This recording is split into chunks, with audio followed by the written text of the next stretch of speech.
ಅನೇಕ ಉದ್ಯಮಗಳಾಗಿರ್ಬೋದು, ಸಾಕಷ್ಟು ಡೆವಲಪ್ಮೆಂಟ್ ಆಗಿದೆ ಇಲ್ಲಿವರೆಗೆ. ಅದು ನಾವು ಬಯಸಿದಷ್ಟಾಗಿಲ್ಲ, ನಮ್ಮಲ್ಲಿ ಬಡತನ ಹೋಗಿಲ್ಲ, ಎಲ್ಲರಿಗೂ ಉದ್ಯೋಗ ಸಿಕ್ಕಿಲ್ಲ, ಮತ್ತು ಭ್ರಷ್ಟಾಚಾರನ ಕಡಿಮೆ ಆಗಲಿಲ್ಲ. ಇವೆಲ್ಲರೂ ಒಪ್ಪುವಂಥ ಮಾತುಗಳನ್ನ. ಬಡತನ ಹೋಗಲಿಲ್ಲ, ಭ್ರಷ್ಟಾಚಾರ ಹೋಗಲಿಲ್ಲ, ಎಲ್ಲರಿಗೂ ಇಡೀ ದೇಶದ ಜನರಿಗೆ ಸ್ವಚ್ಛ ನೀರು ಸಿಗಲಿಲ್ಲ, ಮನೆಗಳ ನಿರ್ಮಾಣ ಆಗಲಿಲ್ಲ. ಇವೆಲ್ಲ ಕಾರಣ ಇಲ್ಲ ಇಲ್ಲ ಇಲ್ಲ ಇಲ್ಲ ಇಲ್ಲ ಒಲ್ಲೆ ಅನ್ನೋ ಅಲ್ಲಮ್ಮನ್ನ ಹಿಂಗೆ ಅಲ್ಲಮ್ಮ ಕೂತಿದ್ದಾರೆ ಅವರು. ಆದರೆ ಇದರರ್ಥ ಏನಪ್ಪ ಅಂತಂದ್ರೆ ಇವರು ಆಗಲಿಲ್ಲ ಇವ್ರ ಸಮಯದಲ್ಲಿ ಅನ್ನೋದು ನಮ್ಮಲ್ಲಿಕ್ಕೆ ಆಗೋದಿಲ್ಲ ಅಂತ. ಅದು ಕರೆಕ್ಟ್. ಆದರೆ ಇನ್ನುಳಿದವರು ಆಡಳಿತದಲ್ಲಾದರೂ ಏನಾದರೂ ಇಂಪ್ರೂವ್ ಆಯಿತಾ ಅನ್ನುವಂಥದ್ದು. ಇವತ್ತು ನೋಡಿರಿ, BJP 11 ವರ್ಷ ಆಯ್ತು. ಇವತ್ತು ಅದನ್ನು ನಾವು ಮೌಲ್ಯಮಾಪನ ಮಾಡೋದಕ್ಕೆ ಒಂದು ದೊಡ್ಡ ಟೈಮ್ ಇದು. 11 ವರ್ಷಗಳು ಏನು ಮಾಡಿದ್ರು 11 ವರ್ಷಗಳಲ್ಲಿ? ಘೋಷಣೆಗಳು ಸಾಕಷ್ಟು ಆಗಿದಾವೆ, ಏನೆಲ್ಲ ಆಗಿದಾವೆ, ಇಲ್ಲಂತಲ್ಲ.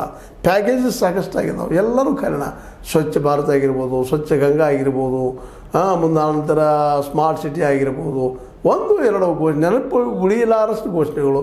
ಮತ್ತು ಅದರಲ್ಲೂ ಡಿನೋಟಿಫಿಕೇಷನ್ ಮಾಡಿ, ಅಂದ್ರೆ ಇದು ನಾಣ್ಯವನ್ನು ಅಮಾನ್ಯ ಮಾಡಿ ಆ ನೆಲೆಯಲ್ಲೇ, ಅಥವಾ ಅದಕ್ಕೆ ನೋಟನ್ನು ರದ್ದು ಮಾಡಿ ಏನೇನು ಮಾಡಿದ್ರು ಅದು ಗೊತ್ತದ. ನಮ್ಮಲ್ಲಿ ಏನು ಭಯೋತ್ಪಾದನೆ ಹೋಗಲಿಲ್ಲ, ಭ್ರಷ್ಟಾಚಾರ ಹೋಗಲ್ಲ, ಏನೆಲ್ಲ ಮಾಡಿದರು. ಏನೋ ಮಾಡಿದ್ವಿ, ಇದ್ರ ಸಲುವಾಗಿ ಮಾಡಿದ್ದೀವಿ, ಜನ ಸಲುವಾಗಿ ಮಾಡಿದ್ವಿ ಅಂತೇಳಿ. ಅದ್ರ ರಿಸಲ್ಟ್ ಬಂದರೆ ಇವತ್ತು ಕಾಂಗ್ರೆಸ್ಗಿಂತಲೂ ಭೀಕರದ. ಒಂದು ಡ್ಯಾಮ್ ಕಟ್ಟಲಿಲ್ಲ, ದೊಡ್ಡದಂತ ಹೌದು ಸಾಧನೆ ಆಗಿದೆ ಅಂತೇಳಿ.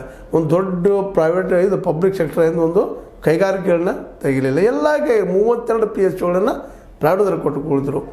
ಏನೆಲ್ಲ ಏನಾಗಬೇಕಾಗಿತ್ತು ಕಾಂಗ್ರೆಸ್ಸಿನ ಜೀವನದಲ್ಲಿ, ಅದ್ರ ಬದುಕಿನಲ್ಲಿ ಎಷ್ಟು ಆಗಬೇಕಿತ್ತು, ಅದಕ್ಕಿಂತ ಹೆಚ್ಚು ಲಾಸ್ ಮಾಡಲೇನೋ